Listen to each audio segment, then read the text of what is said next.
Did you know that your power meter could lie to you? Taylor, tell us what that's all about. Corrupt data is the enemy of the power-based cyclist. You can use tools like Training Peaks and WKO4 to find those bad power spikes, particularly if you're using something like a left-sided power meter. Justin, don't you have a left-sided power meter? Why, yes I do. And if you have a left-sided power meter, there's a nugget of information you definitely need to know. So watch the show to find out what it is.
Throwing back and forth. Webb has to catch that wheel. How much does he have left in the tank? His heart rate is definitely going up, but this guy can put down some watts. His watts per kilo is fabulous. We are coming into the close of this race. Justin Wagner sitting on the wheel of his rival now. Adam Webb coming around, jumps on the wheel of Adam Boyko. They are starting to ramp it up, but Wagner goes 12.0 watts per kilo.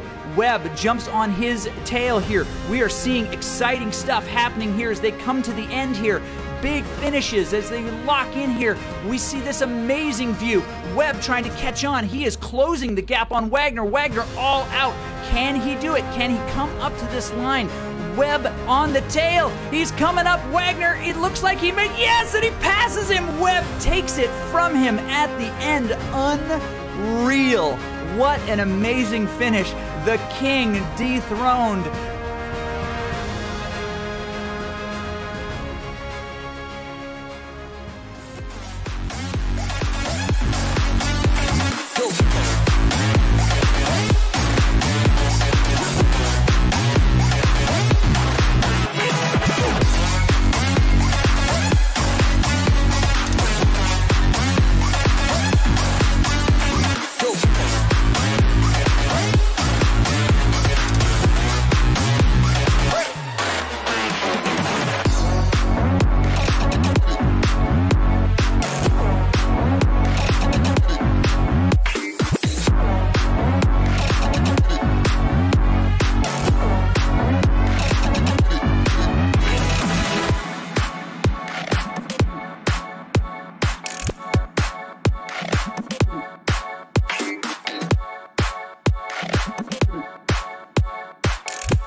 Good morning, good afternoon, good evening, wherever you are. Welcome to another episode of What's Up with Power. My name is Justin Wagner, and I'm choking on the fig bar that I just ate. Best intro ever, I think. Whew. Okay. So, in this show, we teach you the basics of power-based training so you can take your training to the next level. And today we've got a guest presenter, Mr. Nate Dunn from Data Driven Athlete, who will be talking us through the thought process of buying a power meter.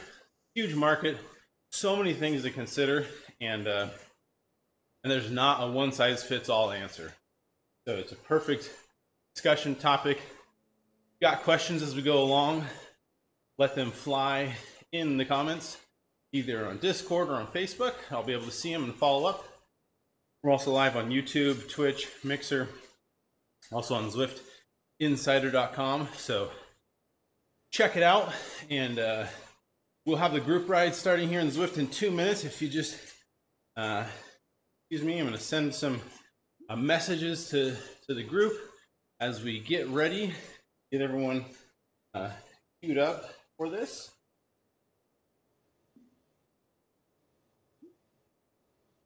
Oh, glad to have you. If you haven't joined the group ride in Zwift, you don't know how to, you basically just, when you first log into Zwift, on the top right hand side, there's a list of events that get shown in there. You can just select one of them, and it'll ask you if you want to go right to the starting pen. You come right into this area where you basically wait for the group ride to start. You can see the countdown. People are kind of waiting on their virtual trainers in the virtual world, in a virtual environment, while we're actually on real trainers. So that isn't double on top of itself. I don't know what is. So got 1 minute till the group ride starts. I'm gonna bring Nate on the screen here and get the slides rolling. So how are you doing this morning, Nate? Doing okay. Glad to be on board with you this morning, Justin. So what's the weather like in California? Wait, don't tell me. I don't want to be jealous. No, it's still not quite there. We it's still kind of been back and forth with a little bit of rain, a little bit of sunshine. We're not in the clear yet. So hopefully in another week or so we can put all the winter weather behind us. We actually had a pretty decent. I mean, when I say decent, I mean it was like 55 degrees, but that's not decent. Nice little parting in the in wind and rain last night. Had a good group ride outside. It was nice. Yeah, good to hear. Okay, so you'll have to let me know that 2 days or whatever out of the year up there when it's 75 plus, and I'll see if I can make the pilgrimage up north. Okay, well, we've got the group ride starting. I'm going to slide off the screen. I've got your first slide up. It says choosing a power meter, and I'll let you go to town. Cool. Yeah. So thanks again for having me on, Justin. My name is Nate Dunn, and my coaching company is Data Driven Athlete. And today we're going to be discussing how to choose a power meter. So we could head to the next slide, please. So to start with, I'm going to talk briefly about what this presentation won't be. So the first thing it won't be is it won't be an introduction to all brands and types of power meters and the way in which different power meters measure power. And the reason why we're not going to do that is because there's nobody on earth that does it better than DC Rainmaker. So you could just Google DC Rainmaker power meter review. And that's really the first place to start if you want to understand how power is measured on a bike, the different technologies, how they do it differently, all that kind of stuff. So it might be helpful if you don't have any exposure to kind of how power is measured on a bike. Read that first, and then if you want, you can kind of come back to this presentation and view it kind of as supplementary to some of that basic information. So the second thing is I'm not going to give you an unbiased perspective on all power meters.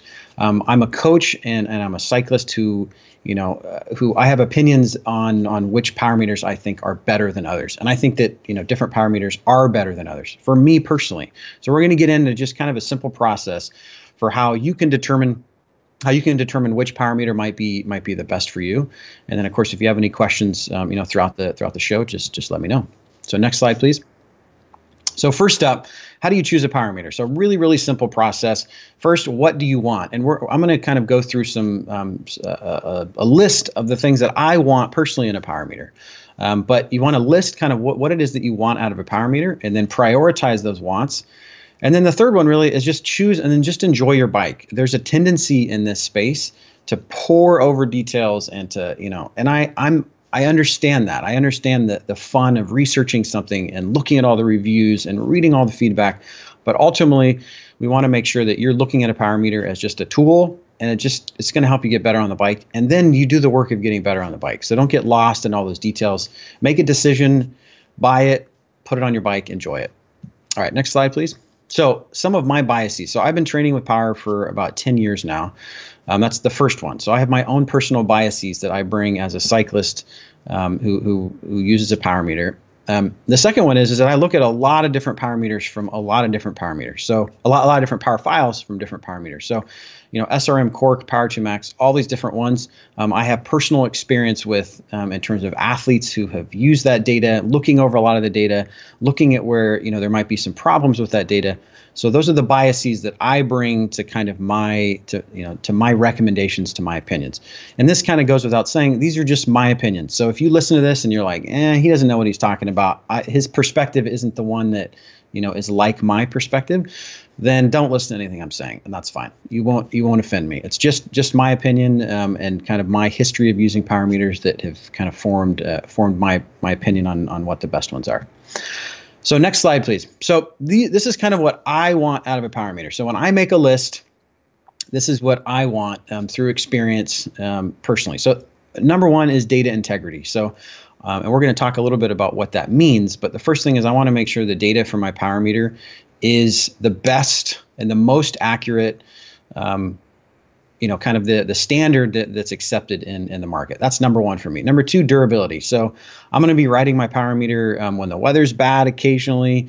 I'm going to crash my bike at times in racing, and I want to make sure that the power meter can kind of withstand those shocks and can be as durable as a power meter can be. So the third one, customer service, ease of warranty. So I've had a lot of different power meters, and every single one of those power meters, I guess except my most recent one, every single one has gone in for warranty service at one time. So you can expect that any power meter you have, it might be that it has to go in for warranty.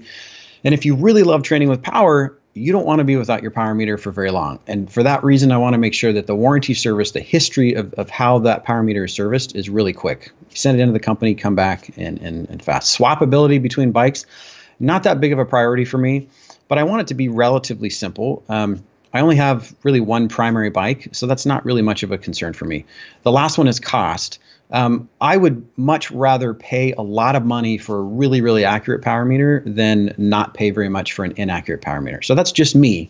It's not that I have a lot of money to spend on a power meter. It's just that it's a really high priority to me. So cost is really kind of lower on the spectrum. So next slide, please.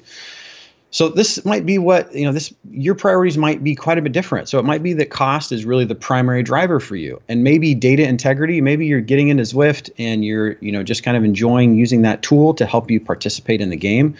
And so having really, robust data isn't something that's all that interesting to you, and you just kind of want to get in the game. And maybe you end up, kind of swapping these first and fifth priorities. And if that's the case, then your choice, how you might choose a power meter might be very different than mine, and that's okay too. So, however you line up these priorities and what it is that you want out of a power meter, do that for you specifically. Look at how other people maybe make that list, but ultimately it's going to be a decision that you're going to make based on your use case. So keep in mind, again, that I'm giving you what my wants for a power meter, what I expect out of one, but your use case might be different. So next slide, please. So going back to my number one, so because data integrity is the biggest issue for me, or the one that I'm most concerned about when I buy a power meter, this is an example. This is all of my data since I started riding with a power meter. So almost an entire decade of power from me personally.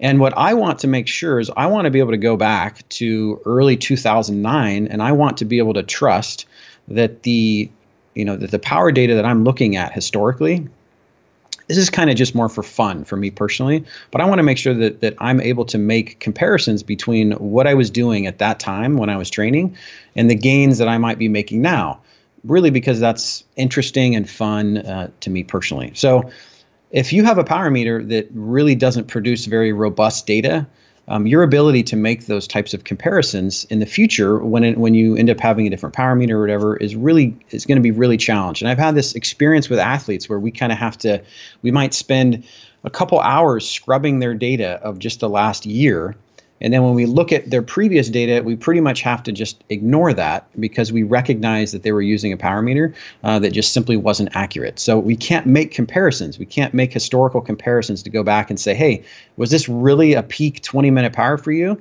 Well, I don't know, because I was using this power meter back in the last couple of years and it's about 6 to 7% off. So again, for my use case, this is an example of why data integrity is the most important piece to me. So next slide, please. So the other piece of this is oftentimes with cheaper power meters or inferior power meters, they oftentimes throw a lot of data spikes. So this is a classic example of a power curve from an athlete, and their peak power is 3,642 watts, right? So obviously this is a spike. This is not accurate. And I look at this and I say, how much time as a coach do I want to spend in going and deleting individual data points when I'm looking back over the history of a rider?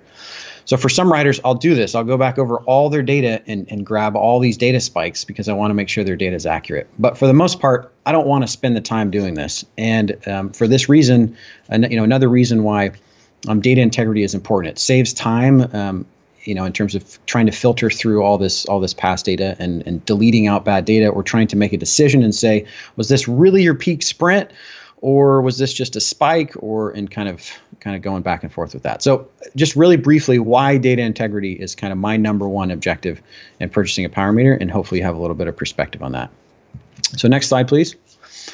So talking about the data integrity of different power meter units. So single-sided power meters. Single-sided power meters, are really good at measuring the power of one leg. So that's pretty well established. The margin of error, is comparable across most power meters. We're somewhere between, 1 to 2%, plus or minus 1 to 2%.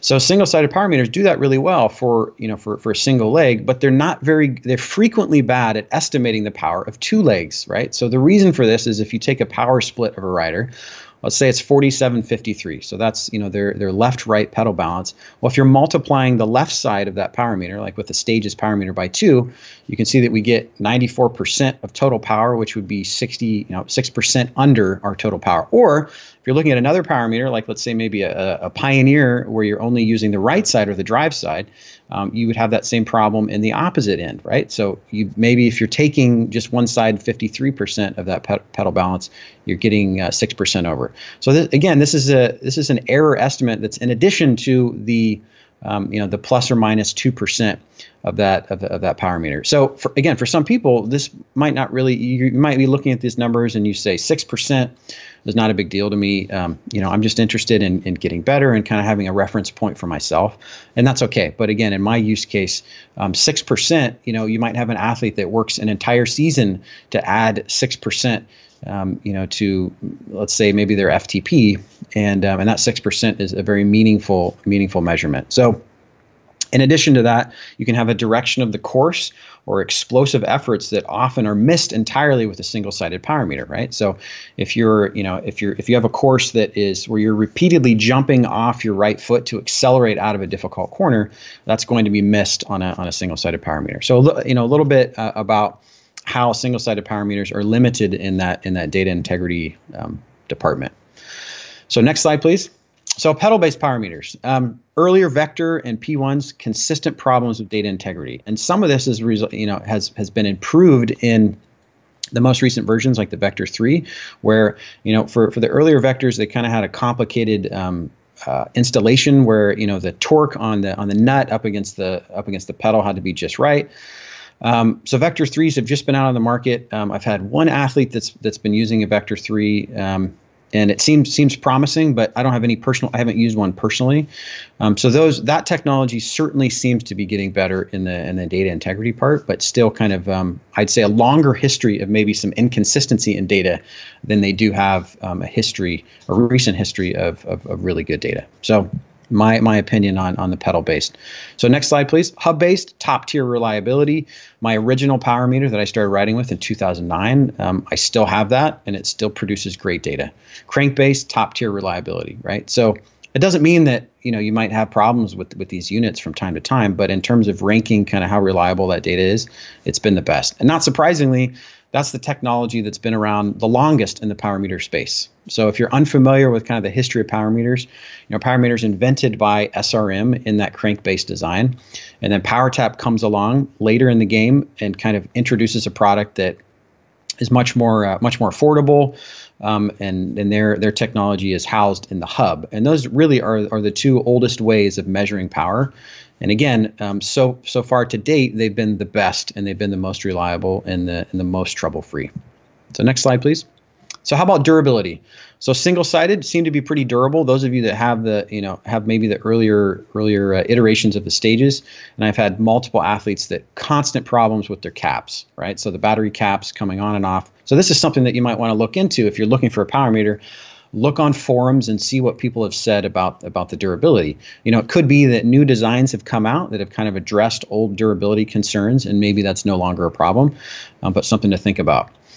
Pedal designs, I'm not convinced that I want my power meter in my pedal. And the primary reason for this is, crashing or pedal strikes, or, again, the history of pedal power meters is still pretty new. So we don't really know, do you get, if you have a pedal strike, 4 different times throughout a season, does that impact the accuracy of the data in your pedal? I don't know. I don't know that personally. Maybe some of you guys have experience with that. But for me personally, that's why I'm still not, the durability of the power-based pedal design, of the pedal-based power design is, I think, to me personally, still a little bit in question. So hub-based, really, really durable design. Obviously, unless you crash a wheel or your wheel goes out of commission, then you're kind of bound up in that design. Crank-based, I think, easily the most durable and the most protected design. I've had a couple, pretty big bike crashes, and my power meter always walks away unscathed. So for those of you that love data, you know how important that is, right? You're like, does my power meter still work? So crank-based design, really durable, robust design that's protected, kind of on your bike. And also, again, problems with weather with all power meters. I've had weather issues with my crank-based power meters. So it's not that they're impervious to weather, but that, they do pretty well. So next slide, please. So third on my list was customer service. We talked about this briefly, but I want to make sure that whatever power meter I'm buying, it needs to have an established warranty, repair, service, or system that's in the States here. If you're watching this overseas, it might be that, let's say Power 2 Max might have a better kind of warranty system in Europe than maybe your access to a Cork power meter. But taking this into account is really, really important. A power meter is generally not just a set it and forget it type purchase. It's not, it's not like other electronics where, you buy a phone and you're rarely maybe seeking warranty service on that. It very well could be that you have to send this back.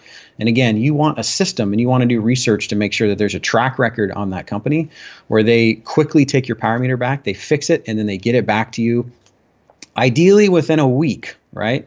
A week or a couple days. So that's been my experience with Cork power meters, is that if I've had a problem, they've sent me a prepaid label. I put my power meter in the box, it goes to them, and they've got it back to me generally within 1 week. So to me, that's the standard that I expect out of getting my power meter back for service, and something that you should definitely look into. If you're looking at kind of a new power meter brand and they're promising a lot, hey, how's that going to work if I need to send that back? Do I need to send it back overseas, or and that could very well turn into a month or so where you are without a power meter. So next slide, please. Swapability between bikes. We talked about this briefly. Not that big of an issue for me. Hub base is definitely the easiest, right? You just swap out, your rear wheel, but obviously you're limited by a wheel choice. So, it could be that you don't race, that racing is not really an interest to you, or you don't see that being an interest. And if that's the case, I think a hub-based power meter is a great investment because it's easy to swap between multiple bikes. It's really robust. Very, very weather resistant, and we'll talk a little bit later about how it's also an affordable option. Pedals, the newer designs that don't require kind of specific torque specs to get the pedals down, really simple installation. Obviously, a lot of advantages there between swapping out between bikes. I've had an athlete that has had great success with the swapability of the PowerTap P1 pedals, but then the reliability of his data has been suspect over time. So again, it really seems like some of the newer pedal designs, that technology has evolved to the point where it's a more viable option, but I would still be really, really careful, and maybe even give some additional time before those new designs like the Vector 3 has been out long enough to where you really trust its track record. So single-sided power meters, an easy swap, right? You just have I guess I would say if it's the Stages design, where you have the non-drive side, really just one bolt, you can pop it off, put it back on. So that's an advantage there. Crank-based power meters, you might say that these are the most work, but still, I mean, not that difficult, right? If you're talking about a typical crank, one bolt, and then you pull the crank off. So, maybe a little bit more work if you're uncomfortable with some of that more advanced maintenance, I guess. Maybe that feels a little bit daunting, but really all the different power meters are not that challenging to swap between bikes if that's something that's important to you. Next slide, please. So cost. So far, single-sided power meters, have been the cheapest option by nature of them, having the least amount of material. So single-sided power meters really kind of have changed the game a lot to where they've really been an advantage across the board for consumers because they've driven down the price points of all the different power meters, even if they aren't in that same space. So if you're just wanting to get in the game, with a power meter, single-sided power meter is a good option. Hub designs are also really affordable and have continued to come down in price. So the power tap hubs are really affordable. Obviously, you get a wheel out of that as well. So affordable option. Pedal crank designs, really only a few $100s more than single-sided designs. So comparable price right now for kind of pedal-based power systems and crank-based power systems.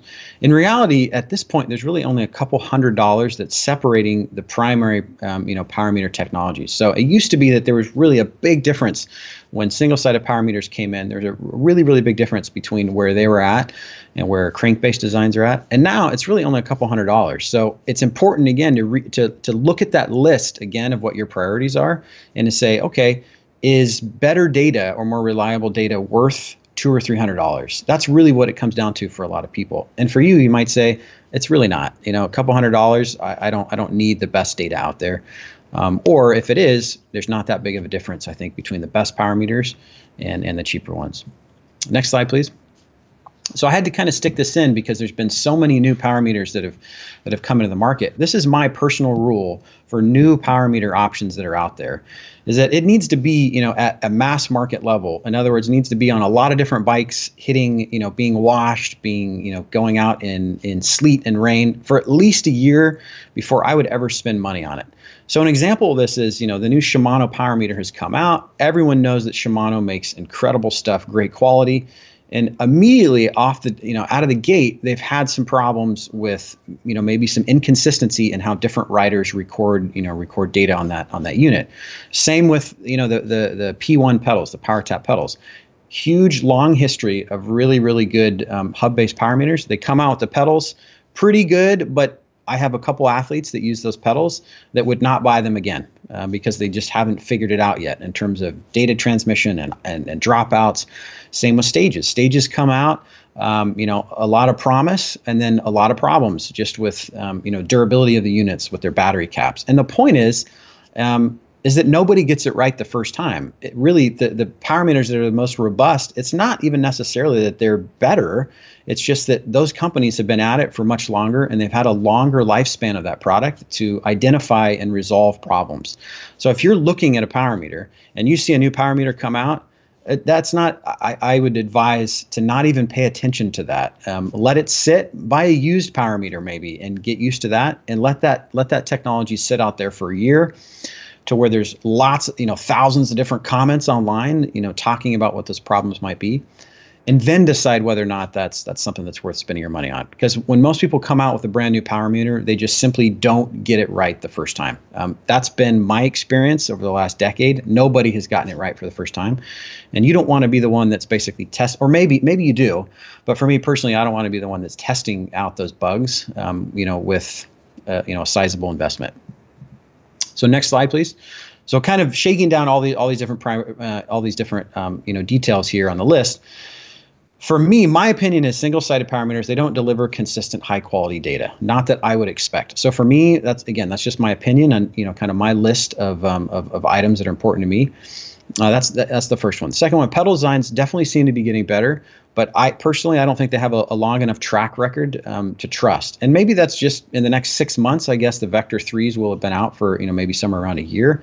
And maybe that'll change. Maybe there'll be some more confidence there. But I love my Dura Ace pedals and my cheap cleats that I can get for 15, 16 bucks. For me personally, I don't want my pedal choice tied up to a power meter. I like keeping those separate where, I have my pedals that I like, and sometimes they're going to get crashed, sometimes they're going to get dinged up, and I'm not kind of worrying about whether or not those might be throwing off my readings. Now that might be a totally irrational fear that I have, and I totally accept that. But for me personally, I like the pedals that I like, and I don't want my power meter kind of wrapped up in that.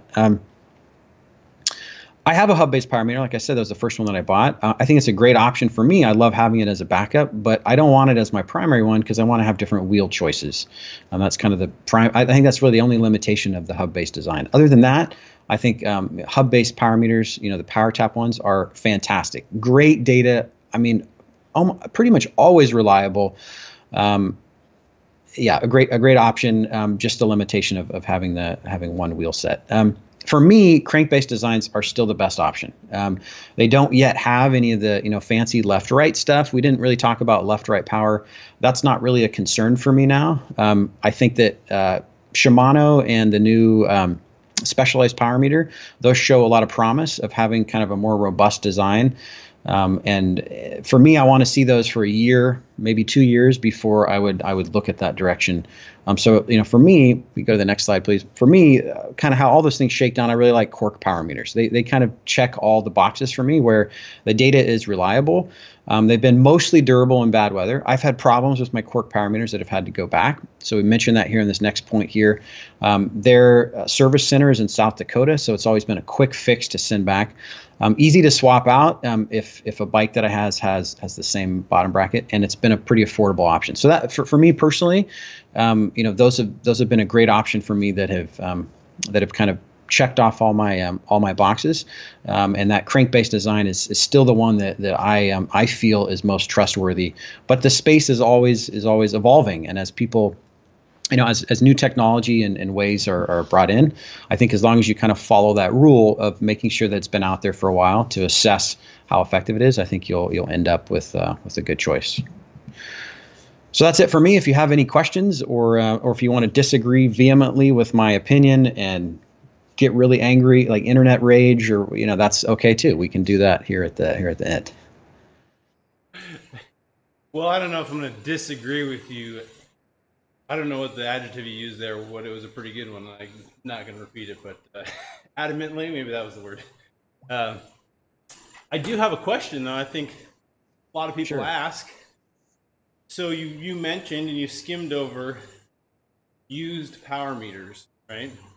Yeah. So this is a good option for those who have cost as primary driver, which a lot of first-time power meter buyers, that's a big driver. So what would you say, or what do you say when people ask you, should I get a used power meter? I'd say absolutely. I mean, depending on what the technology is of the power meter, it might be, you might have greater concerns about how much it's been used. So if it's a crank-based power meter, you'd want to make sure that the chain rings on there have some life, or that you're not paying too much.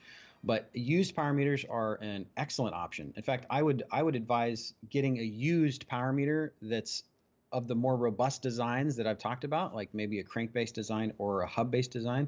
I think right now you'd have a better investment buying one of those used power meters than buying a power meter that's just a single-sided design. So the good power meters last for a long time. I mean, all of my power meters that I've purchased, I've sold to people, and they're still in use and still working really well.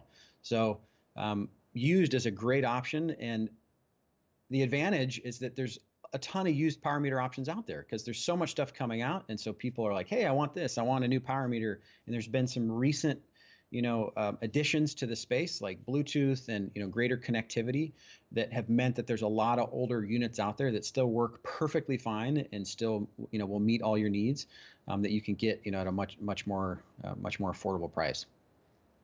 Now, here's one question, and maybe this is just my inexperience with power meter manufacturer's warranty.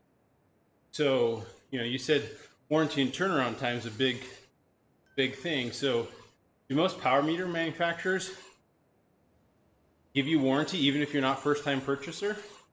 A lot of times warranties will go out the window as soon as it gets sold on the market. Yeah, or to secondhand.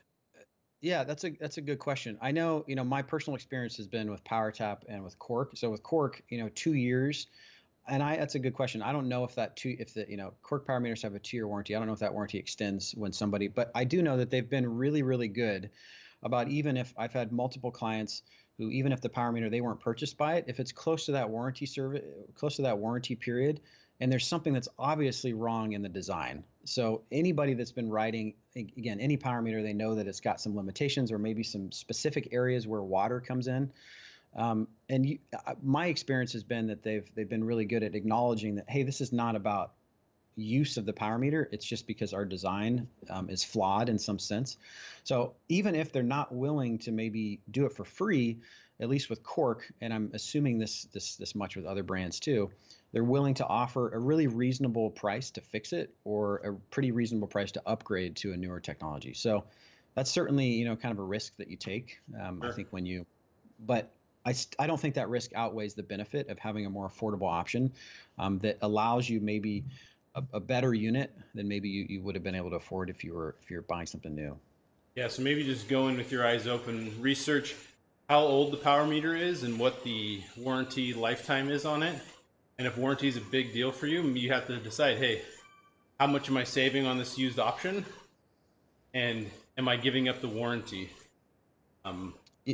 Yeah, and I would ask the person, I would say, hey, can you estimate how many miles maybe you have on this? Yeah. Even though I think for the better power meters, that's not really not relevant. It's not really relevant, other than something like a usable part like a chainring.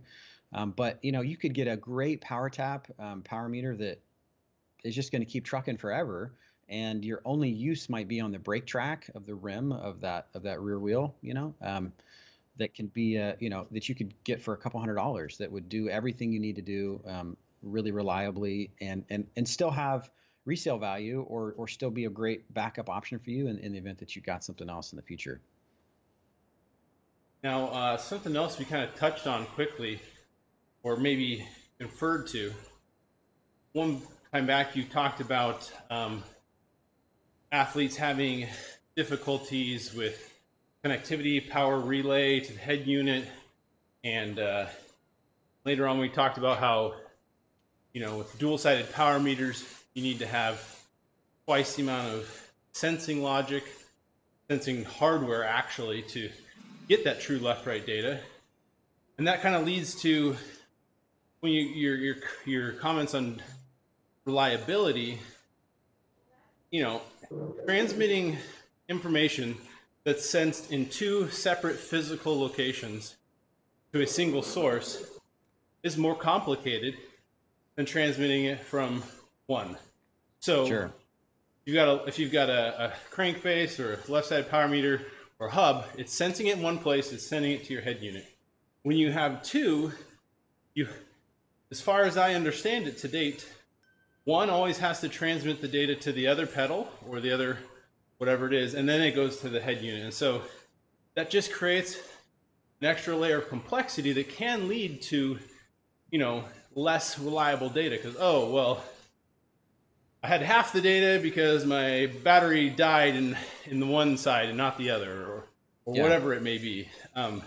It's just more complex. And as an engineer, that is something you have to take into consideration, cost, complexity, all these things come into play, and it can have an effect on your experience as a user. Now, I don't have hard data to say this manufacturer has it wrong fundamentally, this one's got it right, but just be aware and maybe research on the forums for your specific, if you're looking at a dual-sided that's got 2 electronic units that are not tied together with a wire, you know, or not physically the same thing, pay attention to that.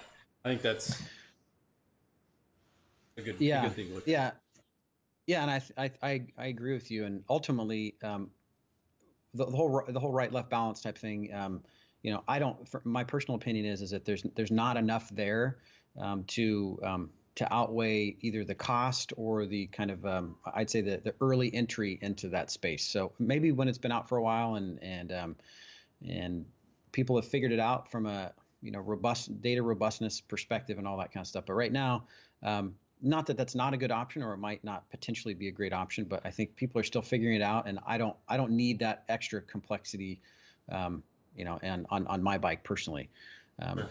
But it's an exciting, you know, it'll be cool to see what they do with it in the future, and I'm sure ultimately that will probably become the standard after they've figured it out, you know, and worked out all the tweaks. We're not saying that they're completely unreliable. Take this with a big grain of salt. I mean, we're talking like super anal retentive OCD data nerds, right? If our data is wrong for 30 seconds of our ride, we're mad. Yeah, so and I think it's important. I think it's important to note that's not necessarily better at all. So the way in which I view data, and I love data, and I like to look back over, you know, when I have a new athlete, if they can give me 6 years of data, that's amazing to me. There's other coaches that they won't even look at 6 years of data. They just want to see what you did over the last year. And I don't think there's a right or wrongness to either of those. But it is important to note that if you're not like that, that's totally okay. In fact, it might even be better. You know, so you don't need to look at somebody like me, or, you know, maybe like Justin too, who is like, we love data and we're talking about how accurate it is to the 5 and 6%. If that's not you, then don't even worry about it. You know, just embrace the direction that you go, and remember ultimately that it's just a tool that helps you, that should be helping you get better on the bike. And if it's not serving that purpose, then it's a waste of your time. I mean, ultimately, it should help you enjoy your bike more, and that's kind of the take home. Yeah, and you should be aware that you may need a bit of maintenance to make sure that it's either calibrated or giving you the right information so you can trust it. Like, you know, we don't generally talk about this so much with like speed sensors or heart rate monitors, right? You don't need to really calibrate those or kind of pay attention to if they're completely out of whack. Sure. But with power meters, I think you still need to have in the back of your mind, can I put out 3,600 watts for 5 seconds? No, that's not real. Something went wrong, right? Yeah. So, I mean, if you got home and your Strava ride said you were doing 100 miles an hour for 3 seconds, right? That throws a big flag. But I think understanding where those flags are in power data does take a bit of a more trained eye and more, somebody's more adept to power data. But sure. Anyway, we could go all day, folks, but I should probably cut it off. The group ride is over. We've had a great time, Nate. I appreciate your insights, your direction, great information today. So if you guys want to ask him more questions, check out his website, datadrivenathlete.com. You can email him directly at nate@datadrivenathlete.com. And if you've got questions for the show, ideas, suggestions, email us at wuwp@teamodz.com. We will be taking, so next week we're going to have an episode where we recap the last 12 weeks or so of topics, and then we're going to take a bit of a sabbatical for about 2 months. We got some travel for racing and family vacation. Just rather than being on off, we're gonna take a quick sabbatical. But there is plenty of content for you to enjoy on YouTube. We've got a playlist there. You can go back and find all the articles or all the previous episodes, watch them. We've got them on our forum as well. So again, we thank you for coming. Appreciate you being here. Hope you liked it. Subscribe to the channel, share it with your friends, and most importantly, have a wonderful day. And we will catch you next time.